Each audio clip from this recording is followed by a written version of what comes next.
इसमें हम लोग जो है 1 से 10 प्रश्न किए थे। अब इसमें जो आगे मैं बताया था कि जो पोल्ट्री वाला प्रश्न जो है 1 से 10 तक हमने कराया था। फिर उसके बाद जो है कुछ आईआर और कुछ सोशल जस्टिस के प्रश्न हैं, तो कुछ इस पर चर्चा किया जाए। तो ये जो 2022 में जो पेपर आया था, हम लोग जो है 1 से 10 तक जो है प्रश्न चर्चा किए थे। इसमें कुछ जो सोशल जस्टिस और आईआर के जो प्रश्न थे बच गए थे, उस पर हम लोग चर्चा करेंगे। तो इसमें जो प्रश्न था, पहला प्रश्न था, भारत श्रीलंका का वर्षों पुराना मित्र है, पूर्ववर्ती कथन के आलोक में श्रीलंका के वर्तमान संकट में भारत की भूमिका का विवेचन करें। तो मैं बताया था कि सबसे पहले इसमें क्या करना है, एक सबसे पहले भूमिका लिख दीजिए और इस कथन को समझा दीजिए कि भारत जो है, भारत किस प्रकार से श्रीलंका का पुराना मित्र है। तब देखे होंगे कि अंग्रेजी काल में क्या था। अंग्रेजी काल में जो है श्रीलंका भी ब्रिटेन का ही गुलाम था और कहीं ना कहीं हम लोग क्या से जो है वह हिंदू लोग जो है, मतलब तमिल, तब जानते हैं कि ये लोग जो है श्रीलंका गए और श्रीलंका गए तो वहां पर जो मूल लोग हिंदी लोग और भारत के जो तमिल लोग गए। तब जानते हैं कि शुरुआती दौर में तो जो है अंग्रेजों ने आपस में वही फूट डालो शासन करो की नीति को बढ़ावा दिया और अल्पसंख्यक और बहुसंख्यक के बीच दूरी बढ़ गया। फिर आप देखिए कि हम लोग का इन काल से जो है वो श्रीलंका से संबंध रहा है। जैसे बौद्ध धर्म का प्रचार, वहां पर भी बौद्ध धर्म चलता है। ये सब थोड़ा सा भूमिका उसमें लिखेंगे। भूमिका लिखने के बाद तुरंत जो है वर्तमान संदर्भ लिख देंगे, उसी में जोड़ देंगे, क्योंकि दोनों पड़ोसी देश हैं, दक्षिण एशिया के देश हैं और ऐसी दिशा में जो है वो देखा जाए तो भारत की जो आंतरिक सुरक्षा है, या मान लीजिए दोनों के मध्य जो है हिंद महासागर की जो सुरक्षा है, या इसी प्रकार तमाम जो समस्याएं हैं, उन संदर्भों में जो है दोनों देश आपस में अभी भी मित्रवत संबंध निभा रहे हैं। तो पुराना मित्र कहने का मतलब कि जो बौद्ध धर्म वहां पर है, वहां से बौद्ध धर्म से शुरू करके थोड़ा सा अपना वर्तमान तक लिख देंगे। उसके बाद इस पर प्रश्न है कि पूर्ववर्ती कथन के आलोक में श्रीलंका के वर्तमान संकट में भारत की भूमिका। तो थोड़ा सा पैरा चेंज करके उसको भी लिख देना है कि श्रीलंका जो है पिछले कोरोना संकट में आप देखे होंगे कि वहां पर जो ऋण जाल नीति थी चाइना का, उसके कारण जो है वहां पर समस्या आया। फिर आप देखे होंगे कि पर्यटन क्षेत्र जो वहां पर मुख्य चीज है उसमें गिरावट आ गई। फिर वहां पर जो कृषि संकट है, उस कृषि संकट में समस्या आ गई क्योंकि ऑर्गेनिक कृषि को बढ़ावा दिया गया। अब फिर आप देखे होंगे उर्वरक पर प्रतिबंध लगाया गया और तमाम जो चीजें हैं उस तरह से बिगड़ती चली गई, मुद्रास्फीति और इस तरह की समस्या रही, मुद्रा कमजोर भी हो गई। ये सब अपना दूसरे पैराग्राफ में लिखेंगे। और भारत की क्या भूमिका है, तो उसमें 5-7 पॉइंट जो है जो भारत किया है। जैसे आप देखेंगे कोरोना संकट के समय भारत ने जो है मुफ्त टीका उपलब्ध कराया। भारतीय फार्मास्यूटिकल जो उत्पाद है, तो देखा जाए तो कहीं न कहीं उसका कोलैबोरेशन भी किया गया है, भारत ने वहां पर निवेश भी किया है। फिर आप देखे होंगे कि चीन की जो भूमिका बढ़ रही थी, तो भारत ने आधारभूत संरचना के निर्माण में भी सहयोग दिया है। अभी भारत ने जो है, आप लोग पढ़ते होंगे कि भारत ने वहां पर क्रेडिट लाइन ऋण जो दिया गया है उसकी गारंटी भी लिया है। वैश्विक निर्यात में जो है पुनः, जैसे मान लीजिए चाय कॉफी का उत्पादन होता है, तो चाय कॉफी के क्षेत्र में जो है भारत भी उत्पादन करता है। तो इस तरह से भारत ने एक हब बनाने की बात किया है। फिर आप देखेंगे कि अवसंरचना का जो विकास है, जो आधारभूत संरचना का विकास है, या इसी प्रकार से जो है आप देखे होंगे कि हम लोग दोनों देशों के मध्य जो है जो पर्यटन उद्योग है, तो भारत ने जो है ई वीजा की शुरुआत कर दिया है, जिससे वहां पर पर्यटन उद्योग को बढ़ावा मिल सके और जो समस्या वहां पर दिखाई दे रही है उस समस्या का समाधान हो सके। इस तरह से लिख देंगे। अब पैरा चेंज करके फिर जो है उसमें मूल्यांकन लिख दिया जाएगा। मूल्यांकन ये लिखा जाएगा कि वास्तव में देखा जाए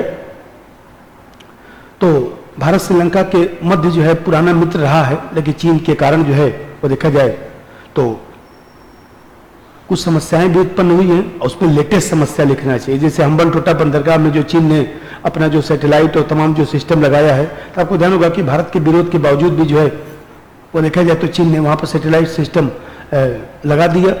वो अभी भी उसका जो बेड़ा है वहां पर भी है।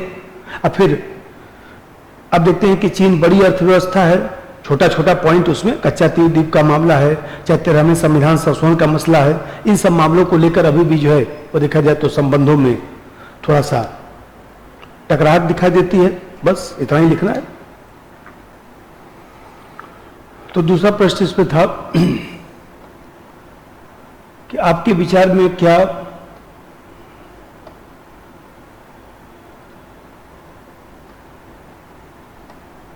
इस प्रश्न था कि आपके विचार में क्या बिमस्टेक और सार्क की तरह एक समानांतर संगठन है, इन दोनों के बीच क्या समानताएं और क्या असमानताएं हैं? तो पहले एक भूमिका लिख दीजिए। इस भूमिका में जो है वो पहले सार्क के बारे में बता दीजिए, फिर बिमस्टेक के बारे में बता दीजिए, दो लाइन सबके बारे में पहले लिख दीजिए। और उसके बाद जो है प्रश्न इसमें है कि क्या क्या दोनों में समानता है और क्या क्या असमानता है। तो देखिए, अब देखते हैं कि जब बांग्लादेश की आज़ादी के बाद जो है मुजीबुर रहमान साहब 1977 में जब प्रस्ताव लाए थे कि दक्षिण एशिया में सामाजिक आर्थिक विकास के लिए संगठन बनाया जाए, 1980 में कार्यपत्र बनाया गया और 1983 में जो है इसकी स्थापना हुई। फिर आप जानते हैं कि 1983 में जो है वो देखा जाए तो SARC बनाया गया, साउथ एशिया रीजनल कॉर्पोरेशन बनाया गया, और फिर उसके बाद 1985 में जो है इसका नाम बदलकर जो है सार्क कर दिया गया। और फिर इसमें दो लाइन उसी में जोड़ देंगे कि पिछले आप जानते हैं कि 4-5 सालों से सार्क की बैठक नहीं हो रही है। और फिर उसी में बिमस्टेक को लाकर दो लाइन लिखेंगे कि भाई जो बिमस्टेक है वो देखा जाए तो थाईलैंड के प्रयास से जो है 1997 में इसका पहली बार गठन हुआ था। इसमें जो है बांग्लादेश, भारत, म्यांमार, श्रीलंका, थाईलैंड ये सब देश इसमें शामिल किए गए। बाद में नेपाल, भूटान को भी शामिल कर दिया गया। और जानते हैं कि 5वां शिखर सम्मेलन जो है वर्चुअल आधार पर श्रीलंका में हुआ। अब फिर इसमें आप क्या करेंगे कि जो समानता है तो सीधा सीधा देखिए 150 शब्द का प्रश्न है तो बहुत ज्यादा आप विस्तार तो दे नहीं सकते हैं। तो समानता में सीधा ही बताइए, जो जो आपको लगता है कि दोनों सामाजिक आर्थिक संगठन के रूप में है, कोई सैन्य संगठन नहीं है। दोनों संगठन में जो है दक्षिण एशिया के देशों की संख्या ज्यादा है। आप देख रहे हैं कि दक्षिण एशिया की संख्या बिमस्टेक में भी ज्यादा है, सार्क में तो है ही है। दोनों संगठनों में भारत की जो अर्थव्यवस्था है सबसे मजबूत अर्थव्यवस्था है। अभी आप लोग पढ़े होंगे कि भारत में जो है 5वीं बड़ी अर्थव्यवस्था भारत बन गया है।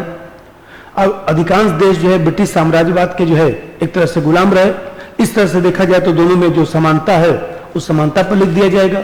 और समानता लिखने के बाद मैं बताया कि असमानता पूछा है तो इस तरह से अपना ये सार्क है और सार्क के बाद जो है बिमस्टेक है, तो दोनों में असमानता लिख दिया जाएगा। पहला चीज देखिए, आप देखते हैं कि पाकिस्तान, अफगानिस्तान जो है सार्क के सदस्य हैं लेकिन बिमस्टेक में सदस्य नहीं है।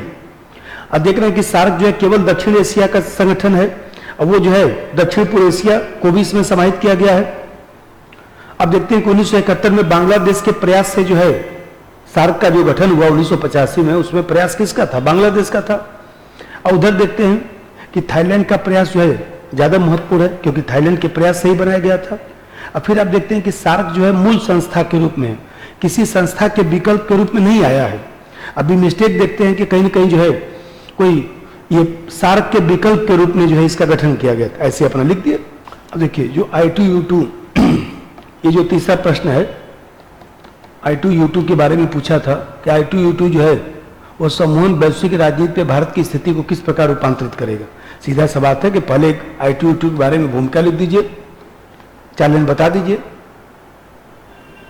कि जो I2U2 है उसमें जो है एक तरफ आप देखते हैं कि एक प्रकार से कह सकते हैं कि वेस्ट एशिया जो क्वाड है उसकी स्थापना करने का प्रयास किया गया। और जो अब्राहम समझौता हुआ था, इजराइल, अमेरिका, बहरीन ने जो अब्राहम समझौता किया था, इसी अब्राहम समझौते के माध्यम से ही I2U2 की नींव पड़ गई थी। और बाद में जो है इसमें इजराइल को भी शामिल कर दिया गया, इसमें भारत को भी शामिल कर दिया गया। तो आप देखते हैं कि जो अब्राहम समझौता है वो इसका जो है मूल स्वरूप है और उसी के माध्यम से एक कंसेप्ट निकल कर आया था। अब फिर आप देखे होंगे इसकी पहली बैठक जो है जुलाई 2022 में हुई और जुलाई 2022 में इसकी जो बैठक हुई है उसी के परिप्रेक्ष्य में जो है ये प्रश्न भी पूछा है कि भारत की स्थिति को किस प्रकार से रूपांतरित करेगा। अब देखिए, अब इसमें जो ये संस्था है तो आप देखते हैं कि एक तो इजराइल हो गया, भारत हो गया और फिर अमेरिका हो गया और UAE हो गया। इजराइल और भारत और दूसरी तरफ USA और संयुक्त अरब अमीरात। तो भारत के लिए इसका क्या महत्व है?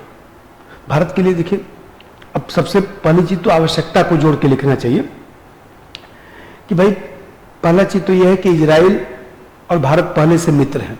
यदि अमेरिका और ये सब जो साथ जो आपस में बातचीत होगा तो सबसे बड़ी बात है कि इजराइल भारत का और स्वाभाविक मित्र बन सकता है। इजराइल में जो अमेरिका की तकनीक है उसको और हम सरलता से प्राप्त कर सकते हैं।